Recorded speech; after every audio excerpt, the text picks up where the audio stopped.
From Drop Biscuit Studios and the people who brought you Wondery's Inside Jaws, Inside The Exorcist, and Inside Psycho comes You Talking to Me? Bite-sized Hollywood history with plenty of bite. The Angry Golden Girl. This is You Talking to Me? I'm Mark Ramsey. You don't mess with Bea Arthur. Today, Bea is best remembered for being one of the Golden Girls, the classic sitcom that proved just how funny 4 retirees in sun-drenched Miami can be. As Golden Girls go, Bea had the driest sense of humor. With one glare, she got more laughs than just about any other character on that or any other show then or now. Oh, that glare. In the first season, the writers discovered comedy gold.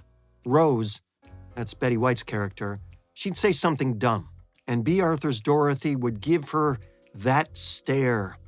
The laughs would stretch so long the show would actually run up to 5 minutes over. When the Golden Girls began its run way back in 1985, all the writers were in their 20s. Bea Arthur gave them one look and said, "You gotta be kidding, how could these children write for us?" One of the co-writers, Mort Nathan, replied, "Bea, give us a month, we'll figure it out." "A month is fair," she said. And that's when Betty White piped in. "And not one more day, darling." Well, cast and crew could take a chill pill because the show was a hit from day one. But even hits have their haters, and oh, the Golden Girls had its haters. Once TV Guide did a piece on the show titled, "The Golden Girls, is it still as good as it was the first year?" Well, that's a loaded question for you. The magazine asked random folks what they thought about the show now. One viewer said the show was not as good anymore, and Bea Arthur's character in particular was not as interesting.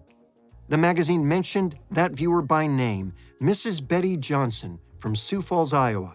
Well, Bea Arthur read this article over lunch, and the steam was almost visible as it blew out of her ears. She picked up the phone and dialed information. "Can you give me the number for a Mrs. Betty Johnson in Sioux Falls, Iowa?" Ring, ring. "Hello, Mrs. Johnson. This is Bea Arthur, and I want to talk to you about what you said in TV Guide." Naturally, Mrs. Johnson was horrified. "I swear I was misquoted," she said. "I didn't mean it. I love the show. I take it back. Is this really you?" "Yes, it's me. And that's what I thought you'd say. Thank you very much." Click. Bea Arthur was beaming now. "You know," she said, "that person is going to tell everyone that I called her, and no one is going to believe her." Bea Arthur always earned the last laugh. Follow us on Apple Podcasts, Spotify, or wherever you are listening right now. Give us a 5-star rating and please tell your friends. That's You Talking to Me? I'm Mark Ramsey.